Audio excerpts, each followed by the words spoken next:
செவி வழி கதை கேட்க வந்திருக்கும் அன்பு நேயர்களுக்கு இனிய வணக்கங்கள். எழிலன்பு ஆடியோ நாவல்ஸ் சேனலுக்கு உங்களை அன்புடன் வரவேற்கும் நான் உங்கள் பிரீத்தி திலீபன்.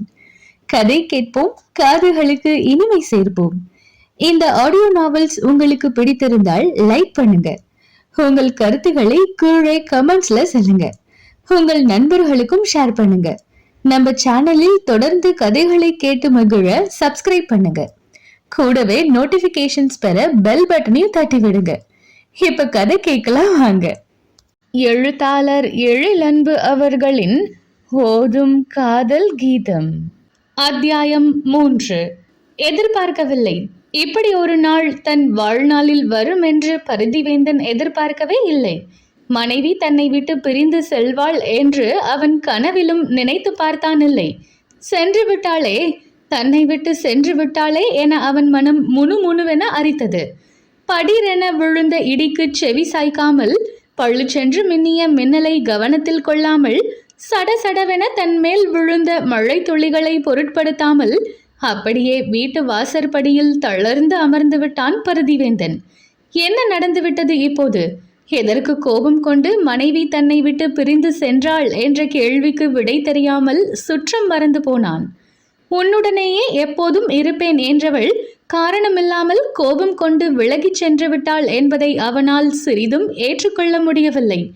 தன் மனைவி தன்னை விட்டு பிரிந்து சென்று விட்டாள் என்பதை விட தன்னுடைய அனைத்தும் தன்னை விட்டு சென்று விட்டதாகத்தான் அவனுக்கு அந்த நிமிடம் தோன்றியது. மழை வழுக்க ஆரம்பித்த பிறகும் அவனின் நினைவு எல்லாம் அருகில் இல்லாத மனைவியை சுற்றிதான் வந்து கொண்டிருந்தது. தொப்பல் தொப்பலாக நனைந்து கொண்டு இருக்கிறோம் என்ற சுரணையின்றி அமர்ந்திருந்தவனை கலைப்பது போல் வீட்டிற்குள் அவனின் கைபேசி ஒலி எழுப்பி அவனை அழைத்தது. முதல் முறையாக முழுதாக அடித்து ஓயும் வரையும் கூட அலைபேசியின் ஒலியை காதில் வாங்காமல் இருந்தவன் இரண்டாம் முறை அழைத்த போது அவன் காதுகள் விரைப்படைந்து கூர்மை பெற்றது.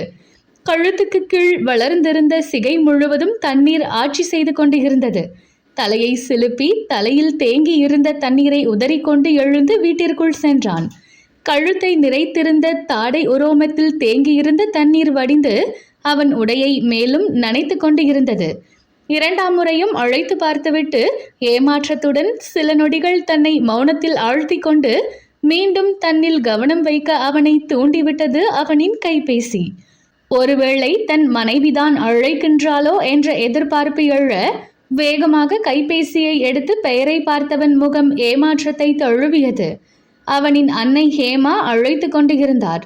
அன்னையிடம் இப்போது பேசும் மனநிலை இல்லை என்றாலும் தொலை தூரத்திலிருந்து அழைத்து கொண்டு இருப்பவரை தவிக்க வைக்க மனம் இல்லாமல் அழைப்பை ஏற்று ஸ்பீக்கரில் போட்டுவிட்டு கைபேசியை மேஜையில் வைத்தான். பருதி, எப்படி இருக்கப்பா? போனை எடுக்க ஏன் இவ்வளவு நேரம்? எதுவும் வேலையா இருந்தியா என்று படபடவென்று விசாரித்தார் ஹேமா. அன்னையிடம் அவனால் உடனே பேச முடியவில்லை. மனைவி வீட்டை விட்டு சென்ற துக்கம் தொண்டையை அடைக்க மௌனமாகி போனான். பருதி, பருதி, லைன்ல இருக்கியா? என்னங்க, சிக்னல் இல்லை போலங்க. மகனை அழைத்து பார்த்துவிட்டு அந்த பக்கம் தன் கணவரிடம் புலம்ப ஆரம்பித்தார். வெளியே வேலையா இருக்க போறான், கொஞ்ச நேரம் கழிச்சு போன் போட்டு பாரு என்று கிரிதரன் மறுமொழி சொல்வதும் கேட்டது. அனைத்தையும் காதில் வாங்கி கொண்டு அதற்குள் சற்று நிதானத்திற்கு வந்திருந்த பரிதிவேந்தன் அம்மா என்று அழைத்தான் மெதுவாக. பருதி, நான் பேசுறது கேக்குதாப்பா என்று வேகமாக குரல் கொடுத்தார் ஹேமா. கேக்குதுமா, சொல்லுங்க என்றான். எப்படி இருக்க பருதி? அனலி எப்படி இருக்காள் என்று விசாரித்தார். அனலியை பற்றி கேட்டதும் மீண்டும் அவன் தொண்டை அடைத்தது. மெல்ல செருமி கொண்டவன், நாங்க நல்லா இருக்கோமா, நீங்க எப்படி இருக்கீங்க? மதுரா எப்படி இருக்காள் என்று விசாரித்தான். நாங்க எல்லாம் நல்லா இருக்கோம்பா, மதுராவும் நல்லா இருக்காள். என்ன அடிக்கடி கால் வீங்கிக்குது, அதுல தான் கொஞ்சம் கஷ்டப்படுறாள். மற்றபடி ஒரு பிரச்சனையும் இல்லை. குழந்தையும் வயிற்றுல ஆரோக்கியமா இருக்குன்னு சொல்லியிருக்காங்க என்று 8 மாத கர்ப்பிணியாக இருந்த அவனின் தங்கை மதுராவை பற்றிய தகவலை தெரிவித்தார். ஓகேமா, மதுவை கவனமா பார்த்துக்கோங்க என்று பேச்சை முடித்து கொள்ள பார்த்தான். மது பக்கத்துல நாங்க இருக்கோம்பா, அனலி பக்கத்துல தான் அங்க பெரியவங்க யாரும் இல்ல. உன்னை தனியா விட்டுட்டு அவங்க அம்மா வீட்லயும் போய் இருக்க மாட்டாள். அவ எப்படி இருக்காள் பருதி? செக்கப் போனாளா? குழந்தை ஆரோக்கியமா இருக்கா? ஹேமா மருமகளை அக்கறையுடன் விசாரித்தார். அவன் மனம் கசங்கியது. பதில் சொல்ல சில நொடிகள் எடுத்துக்கொண்டான். சொல்லு பருதி. மகனின் மனம் புரியாமல் ஹேமா மீண்டும் குரல் கொடுத்தார். அவள் வேலை பார்க்குற ஹாஸ்பிட்டல்லையே போய் செக்கப் பார்த்துட்டு வந்தாள்மா. குழந்தை வளர்ச்சி நல்லா இருக்குன்னு தான் சொன்னாங்களாம் என்று வெளியே சொன்னாலும் அன்று கூட என்னிடம் நன்றாகத்தானே சிரித்து பேசினாள். அதற்குள் அவளுக்கு என்ன ஆனது என்ற எண்ணம் ஓடாமல் இல்லை. மனம் முழுவதும் மனைவியிடம் இருக்க ஜடம் போல் அன்னையிடம் பேசிக் கொண்டிருந்தான். அனலி என்ன செய்றா? அவளுக்கு இன்னைக்கு டியூட்டி இல்லதானே? அவகிட்ட போனை கொடு என்றார் அன்னை. அம்மா என்று தயங்கி தடுமாறியவன் என்ன பதில் சொல்வது என்று அறியாமல் போனான். வீட்டில் இல்லாதவளிடம் எப்படி போனை கொடுப்பது என்று மலைப்பாக இருந்தது. அவள் வீட்டில் இல்லை, என்னை விட்டு பிரிந்து சென்று விட்டாள் என்று அன்னையிடம் சொல்லவும் அவனுக்கு விருப்பம் இருக்கவில்லை. தனக்கே என்ன பிரச்சனை என்று உறுதியாக எதுவும் தெரியாத போது அன்னையிடம் என்னவென்று கூறுவான்? இல்லை, அம்மாவிடம் இப்போது எதுவும் சொல்ல வேண்டாம் என்று நொடியில் முடிவெடுத்து கொண்டான். அனலி தூங்குறாமா? நீங்க அவகிட்ட அப்புறம் பேசுங்க என்றான். தூங்குறாளா?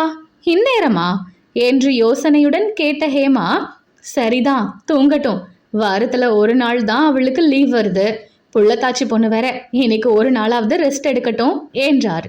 அப்போதுதான் பரிதிக்கு நிம்மதியான மூச்சு வந்தது. பெற்றவர்களுக்கு எதுவும் தெரிய வராமல் அதற்குள் மனைவியிடம் பேசி வீட்டிற்கு அழைத்து வந்து விடுவோம் என்று நினைத்து கொண்டிருக்கும் போதே ஹச் என்று தும்பினான். தொடர்ந்து 2-3 முறை அவன் தும்பவும், என்ன பருதி இப்படி தும்புற, என்னாச்சு உனக்கு? ஹேமா கேட்க ஹச் என்று மீண்டும் ஒரு தும்பல் போட்டவன் மூக்கை தேய்த்து விட்டு கொண்டே, எங்க மழை பெய்துமா, மழையில நனைஞ்சிட்டேன் என்றான். நீ என்ன சின்ன பிள்ளையா பருதி, மழையில நனைஞ்சு விளையாட? உனக்கு தான் மழையில நனைஞ்சா சேராதே, போய் சுடு தண்ணி வச்சு குடி. அனலி எழுந்ததும் அவகிட்ட ஏதாவது மருந்து வாங்கி போடு என்று கடிந்துவிட்டு அழைப்பை துண்டித்தார். மீண்டும் தும்பல் வர அதைவிட அதிகமாக மனைவியின் ஞாபகம் வந்தது. உடலுக்கு மட்டும் இல்லாமல் மனதிற்கும் மருந்து கொடுக்க வேண்டியவளை மனம் தேட உயிர் பில்லாமல் தங்கள் அறைக்கு நடந்தான். ஈர உடையை மாற்றிவிட்டு தலையை துவட்டியவன் கண்ணில் அனலி உடுத்துவிட்டு கழற்றி போட்ட அழுக்கு உடைப்பட்டது. அவள் உபயோகப்படுத்திவிட்டு ஈரம் உளர ஜன்னல் கம்பியில் விரித்துவிட்ட துவாலை ஆள் உயர கண்ணாடியின் முன் அவள் உபயோகிக்கும் அழகு சாதன பொருட்கள் என அறை முழுவதும் அவளின் ஞாபக சின்னங்கள். அவைகளை பார்க்க பார்க்க இன்னும் மனம் மனைவியை தேடி தவிக்க, என்னை விட்டு ஏண்டி போன என்று வாய்விட்டு புலம்பிக் கொண்டான். அவனின் புலம்பலை கேட்கக்கூட அவ்வீட்டில் யாரும் இல்லை. அவனின் அன்னையும் தந்தையும் அமெரிக்காவில் இருக்கும் அவனின் தங்கை மதுராவின் பிரசவ கால உதவிக்கு சென்றுவிட பருதியும் அனலியும் மட்டும்தான் அவ்வீட்டில் இருந்தனர். அவர்கள் இணைந்து வாழ ஆரம்பித்த நாளிலிருந்து இருவரும் வீட்டில் இருக்கும் நேரம் எப்படியெல்லாம் இருந்தார்கள் என்பது அவர்கள் அறையின் சுவர்கள் மட்டுமே அறிந்த ரகசியம். அவன் வேலையாக இருந்தால் கூட நொடி பொழுது கூட அவனை விட்டு விலகி இருக்காமல் உரசி கொண்டே அமர்ந்திருப்பாள். அவன் வேலையை தொந்தரவு செய்யாமல் நெருங்கி அமர்ந்து தோளில் தலை சாய்த்து குட்டி தூக்கமும் கூட போட்டு விடுவாள். படுக்கையில வசதியா படுத்து தூங்குனாதான் என்ன என்று அவன் மென்மையாக கடிந்து கொண்டாள். அப்போ நீங்க கட்டில் உட்காந்து வேலை பாருங்க, உங்க பக்கத்துல படுத்துக்கிறேன் என்பாள். அவனை விட்டு விலகி இருக்க முடியாமல் அவள் செய்யும் அழுச்சாட்டியம் எல்லாம் இப்போது எங்கே சென்றது? தான் இல்லாமல் இருக்க முடியாதவள் இப்போது மட்டும் தான் இல்லாமல் தனியாக வாழ்ந்து விடுவாளா என்ன? அவளால் தான் அது முடியுமா? முட்டாள், உன்னால் என்னை விட்டு இருக்க முடியாதுடி. டிவோர்ஸ் வேணுமா? டிவோர்ஸ். நீ கேட்டதும் என்ன மட்டும்தான் தூக்கி கொடுக்க முடியும், டிவோர்ஸ் எல்லாம் கொடுக்க முடியாது, போடி என்று மனமாற மனைவியை திட்டிக் கொண்டான்.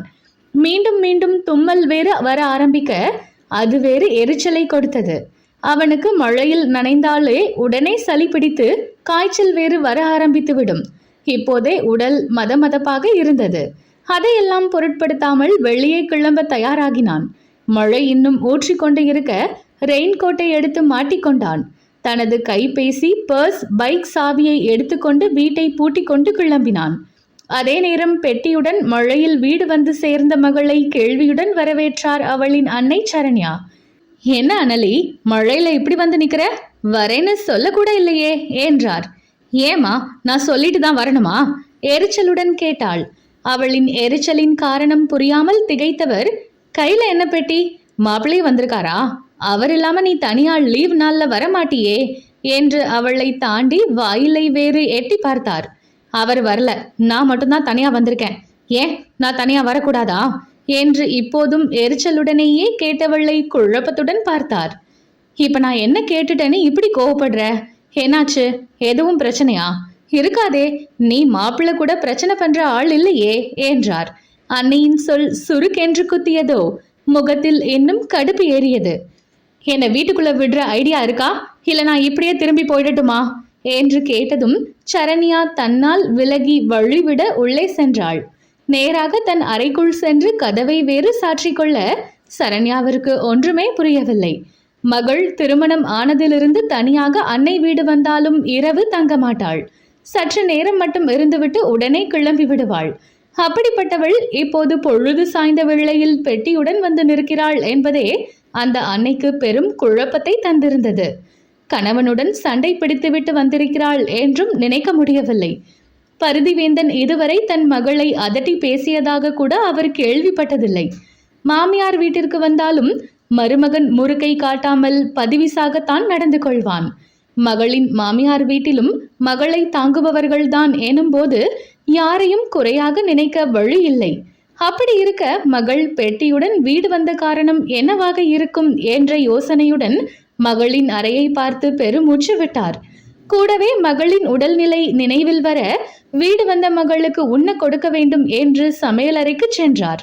அவளுக்கு பிடித்த மாதிரியான உணவை தயார் செய்து எடுத்து வந்தவர் கதவை தட்டினார். அனலிகா கதவை திறக்காமல் போக, சாப்பாடு கொண்டு வந்திருக்கேன் அனலி, கதவை தர, சாப்பிடலாம் என்று அழைத்தார். எனக்கு இப்ப எதுவும் வேண்டாம், என்னை தனியா விடுங்க என்ற சத்தம் மட்டும்தான் அவரை வந்து சேர்ந்தது. இப்ப என்ன ஆச்சுன்னு இப்படி பண்ணிக்கிட்டு இருக்க? கதவை தர முதல்ல. சரண்யா அதட்ட, அம்மா ப்ளீஸ், நானே கொஞ்ச நேரத்துல வெளியே வரேன், இப்ப என்னை விடுங்க என்றாள் மகள். கையில் சாப்பாட்டு தட்டுடன் என்ன செய்வது என்று அவர் முழித்து கொண்டிருக்கும் போதே வீட்டின் கதவு தட்டப்பட அப்படியே சென்று கதவை திறந்தார். மழைக்கோட் அணிந்திருந்தும் முகத்தில் எல்லாம் தண்ணீர் படிந்திருக்க வெளியே நின்றிருந்தான் பருதிவேந்தன். மகள் முன்னால் பெட்டியுடன் வந்து நிற்க, பின்னாலேயே மருமகனும் வந்து நிற்க என்னடா இது என்றாகி போனது அவருக்கு. ஆனாலும் மருமகனுக்கு வரவேற்பு கொடுக்காமல் இருக்க முடியுமா என்ன? வாங்க மாப்பிள்ள, உள்ள வாங்க என்று பரபரப்புடன் வரவேற்றார். ரெயின்கோட்டை கழட்டி கொண்டே உள்ளே வந்தவன், அனலி எங்காத்த என கேட்டான். இப்பதான் வந்தா மாப்பிள்ள, உள்ள இருக்கா என்றவர் மருமகனாவது விஷயம் என்னவென்று சொல்வாரா என்பது போல் அவனை பார்த்தார். அவனும் மனைவிக்கு இணையாக இருக்க நினைத்திருக்கையில் எப்படி பதில் சொல்வானாம். சாப்பாடு யாருக்கத்த என்று கேட்டான். அவளுக்கு தான் மாப்பிள்ள, ஆனா கதவை திறக்காம அழிச்சாட்டியம் பண்றா. அவளுக்கு என்ன ஆச்சுன்னே தெரியல, திடீர்னு சொல்லாம வந்து நின்னா. என்னன்னு கேட்டா உள்ள போய் கதவை பூட்டிக்கிட்டா என்று புலம்பியவர் அப்போதும் விடாமல் அவன் சொல்வானா என்பது போல் பார்த்து வைத்தார். மகளும் மருமகனும் அவரை இன்று புலம்ப வைக்க உறுதி பூண்டிருப்பது பாவம் அவருக்கு தெரியாமல் போனது. என்கிட்ட கொடுங்கத்த, அவகிட்ட நான் கொண்டு போய் கொடுக்கறேன் என்று அவர் கையில் இருந்த சாப்பாட்டை வாங்கி கொண்டு போனான். தன்னிச்சையாக தட்டை அவனிடம் கொடுத்துவிட்டு, என்னடா இவரும் ஒன்னும் சொல்லாம போறாரு என்று பார்த்து நின்றார். மனைவியின் அறை முன் நின்று அமைதியாக கதவை தட்டினான் பருதிவேந்தன். எனக்கு தான் சாப்பாடு வேணாம்னு சொன்னேல்லம்மா, அப்புறமும் எதுக்கு திரும்ப திரும்ப கதவை தட்டிக்கிட்டே இருக்கீங்க என்று வள்ளென்று உள்ளே இருந்து குரல் வர, உனக்கு யாரு சாப்பாடு கொண்டு வந்தது? நான் என் பிள்ளைக்கு கொண்டு வந்தேன், என் புள்ள பசியோட இருக்கு, கதவை தர என்றான். அவன் குரல் கேட்டதும் பட்டென்று கதவு திறக்கப்பட்டது. கோபத்துடன் அவனை முறைத்து, உங்களை யார் இங்க வர சொன்னது என்று கடுப்பாக கேட்டாள். அவள் அதை கத்தி கேட்க பின்னால் திரும்பி மாமியாரை பார்த்தான். அவர் என்ன பிரச்சனையோ என்று தவிப்புடன் எங்கேதான் பார்த்து கொண்டு இருந்தார். முகம் மாற மீண்டும் மனைவியின் புறம் திரும்பியவன், ஷ் என்று வாயில் விரல் வைத்தவன், எதுவா இருந்தாலும் உள்ள போய் பேசு என்று அதட்டியபடி அவளை மேலும் பேச விடாமல் உள்ளே தள்ளி சென்றவன் அதே வேகத்தில் கதவையும் மூடினான். என்ன, எதுக்கு இப்ப கதவை மூடுறீங்க என்று அனலி அதட்ட, உன் கூட கொஞ்சலாம்னு கதவை மூடினேன்னு நினைச்சியா? அத்தைக்கு நம்ம பிரச்சனை தெரிய வேண்டாம்னு தான் கதவை மூடினேன் என்றவன் சாப்பாட்டு தட்டை கொண்டு போய் மேஜையில் வைத்தான். நீங்களாவது என்ன கொஞ்சறதாவது என்று அவள் நக்கலாக சொல்ல அவள் புறம் திரும்பியவன், நான் உன்னை கொஞ்சினதே இல்லையா என்ன என்றவன் பார்வை அவளின் முகத்தையும் அவளின் வயிற்றையும் வருடி சென்றது. இந்த பார்வைக்கு ஒன்னும் குறைச்சல் இல்லை என்று முனகி கொண்டாள். வேற எதுல குறைச்சல் என்றவாறு மெல்ல அவளை நெருங்கினான் பருதிவேந்தன். வேண்டாம், பக்கத்துல வராதீங்க அவள் எச்சரிக்கை செய்ய. வந்தா என்ன செய்வ ஆ? என்று புருவம் உயர்த்தி கேட்டவன் அவளின் இடையை சுற்றி கை போட்டு தன்னை நோக்கி இழுக்க முயன்றான். வேண்டாம்னு சொன்ன. அவள் குரலில் அழுத்தம் கூடியது. என் பக்கத்துல வந்தா உன் உறுதி உடைந்து விடும்னு பயமா இருக்கா என்று நமட்டு சிரிப்புடன் கேட்டவனை அழுத்தமாக பார்த்தவள், இல்ல, வேரோட உங்களை வெறுத்துருவேணும்னு பயமா இருக்கு என்றாள் உணர்ச்சிகள் அற்று. கேட்டவனுக்கும் தன் உணர்வுகள் மொத்தமாக தொலைந்து போயின.